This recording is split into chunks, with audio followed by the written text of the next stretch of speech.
Welcome to Not Milk Never Milk. Subscribe if you're lactose intolerant.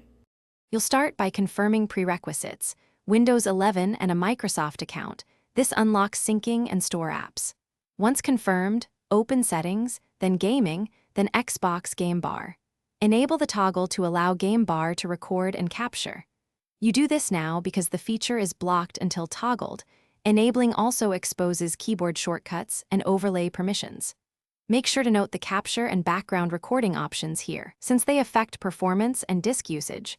Adjust them after. Next, open Microsoft Store to install or update the Xbox Game Bar app.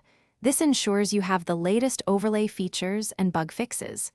If the app shows update, click it, then close and relaunch Game Bar with Win+G once updated.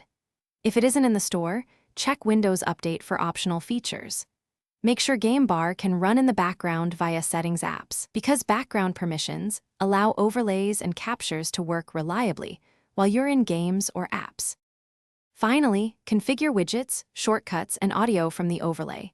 Press Win+G, then open Settings inside the bar to map keys and enable captures.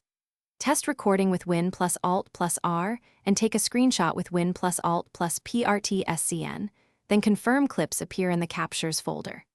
If Game Bar won't open, make sure background apps and microphone permissions are enabled, and that Game Bar isn't blocked by third-party antivirus. If still failing, restart Windows and check for pending store or system updates. Thanks for watching. If this was helpful, leave a like and consider subscribing. See you next time.